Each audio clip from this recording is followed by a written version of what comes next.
मला एक जिम्मेदारी आहे. संविधान मध्ये PhD असल्यामुळे विषयामध्ये जे काही असंविधानिक गोष्टी असतात, ज्या काही ज्याला म्हणतो इलिगल ज्या गोष्टी असतात, त्या गोष्टीला चॅलेंज देणं आणि त्याच्यावर भाष्य करणं, त्याच्यावर लिखाण करणं, त्याच्यावर निवेदनं देणं, नोटीस देणं, पिटिशन फाईल करणं, हे हिंदू राष्ट्र भारत हमारा मानणारे आम्ही आणि नथुरामजी गोडसेंच्या अखंड भारताच्या विचाराचे आम्ही आहोत आणि प्रभू श्री रामचंद्राच्या विचाराने आम्ही आणि आशीर्वादाने आणि आई भवानीच्या आशीर्वादाने भारतरत्न डॉक्टर बाबासाहेब आंबेडकरांच्या लिखित संविधानाच्या आधारे आम्ही जगणारी माणसं आहोत. त्यामुळं जरंगे काय म्हणला हे काय फार महत्त्वाचं नाही. जरंगेच्या बाबतीमध्ये जरंगेंनी आज एक सर्टिफिकेट देऊन टाकलं, एक पावती देऊन टाकली. ती पावती अशी आहे, आरेरावीची भाषा, मगरुरीची भाषा, स्वतःला पाटील म्हणून घेणे, ही सुपरमसी आहे. जेव्हा तुम्ही सुपरमसीमध्ये स्वतःला असं काहीतरी अधिकारशहासारखं बोलण्याचा प्रयत्न करता, तेव्हा इनबिल्ट तुम्ही मागास नसता आणि जेव्हा तुम्ही इनबिल्ट मागास नसता तेव्हा तुम्ही मागासलेपणाच्या आरक्षणाला पात्र नसता. आज आपण जर बघितलं असेल तर जरंगे काही काळ मराठा स्वतंत्रपणे आरक्षण द्या असं म्हणाला. थोड्या वेळाच्या नंतर जरंगे म्हणतो की ओबीसीतून आरक्षण द्या. म्हणजे जरंगेंच्या बाबतीत मला हे म्हणायचं की रान भुलं लागल्यासारखे जरंगे बोलत होता.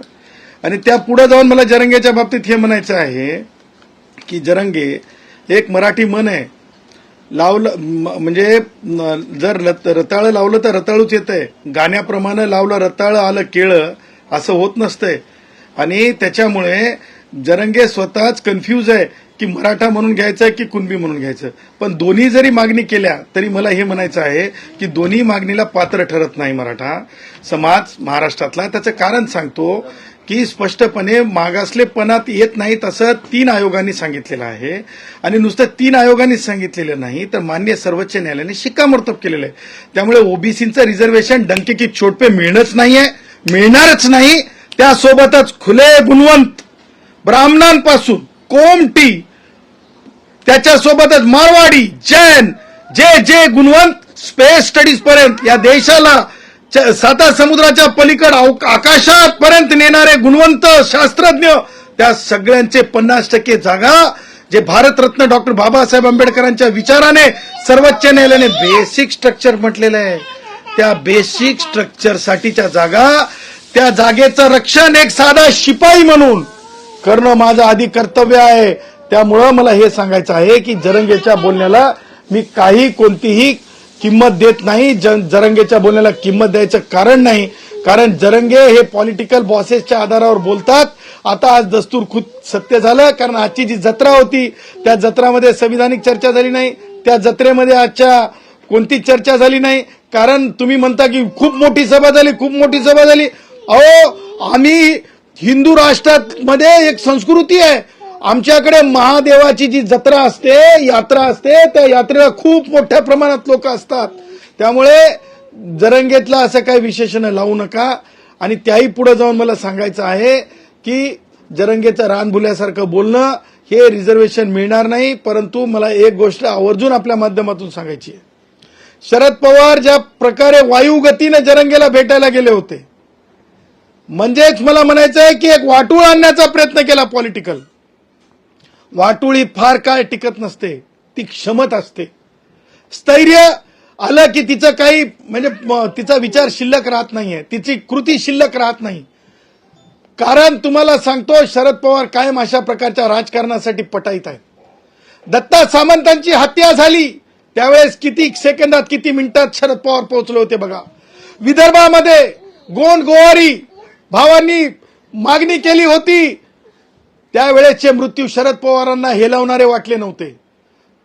शरद पवार कोणत्या राष्ट्रवादी काँग्रेसचे वयोवृद्ध पुढारी शरद पवार कोणत्या पाऊल वाटेनं पाय काढता पाय घेऊन विमानतळाकडे गेले होते हे सुद्धा शरद पवारांनी उत्तर द्यावं.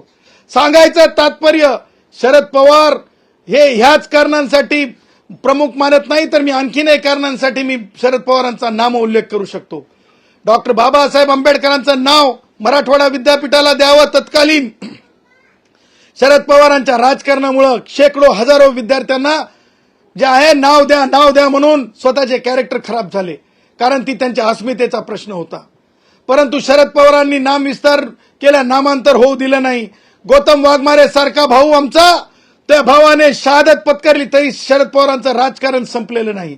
सांगायचं तात्पर्य, जिथं शरद पवारांच्या राजकारणाचा वास येतो तिथं जरंगे सारखे यात्रा भरणार, जरंगेच्या जत्रा भरणार, हे मी डंके की चोट पे सांगू शकतो.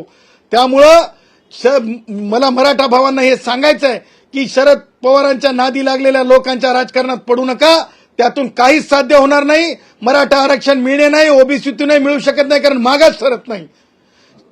मला हे सांगायचं आवर्जून की सारथी सारखी जी संस्था स्थापन केली तिला सुद्धा पैसे देता येत नाहीत, परंतु सरकार देत आहे. आम्ही म्हटलं की आर्थिक निकषावर सरकार विचार करत असेल, परंतु आरक्षण हे देता येणार नाही.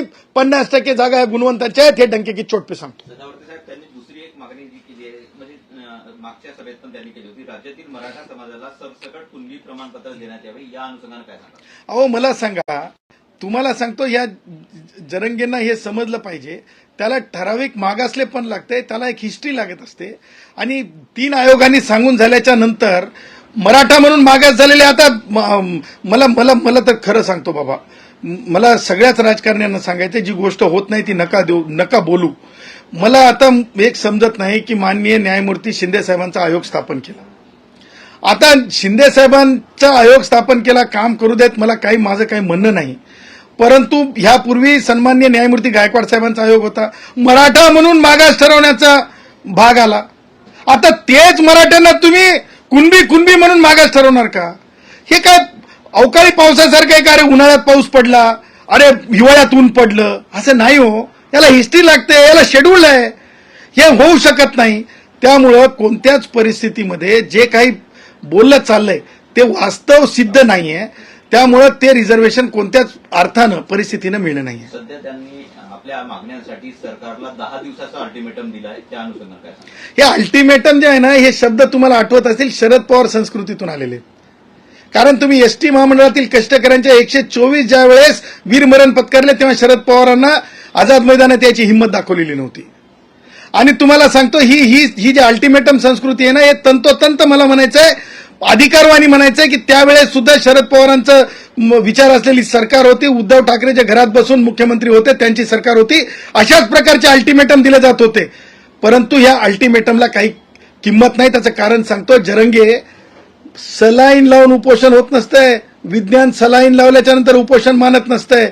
मी सुद्धा सरकारला सांगत आहे की जेव्हा जेव्हा आता तुम्ही माझ्या गुणवंतांच्या 50% जागा ब्राह्मणांपासून मागासलेल्या गुणवंतांपर्यंतच्या त्या असतात, त्या जागांवर जर कोणी मागणी करत असेल तर मग ते कोणत्याही जात समूह म्हणून मागणी करत असोत, त्यावेळेस आम्ही 50%चे आरक्षण रक्षक म्हणून आमच्या त्या आरक्षणाला विरोध असणाऱ्या लोकांना सुद्धा चर्चेला बोलवायचं.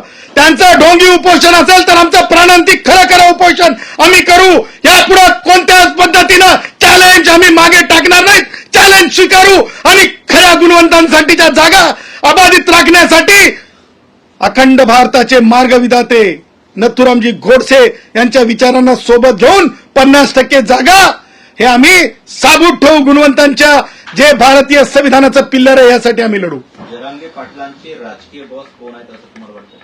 सिंपल आहे, सोपं आहे, लिटमट टेस्ट आहे. भाताची परीक्षा एका शितावून असते. शरद पवार वायुगतीनं भेटायला गेले, वेगळं सांगण्याची गरज नाही. शरद पवारांनी सांगावं की ते त्यांचे मार्गदर्शक नाहीत म्हणून.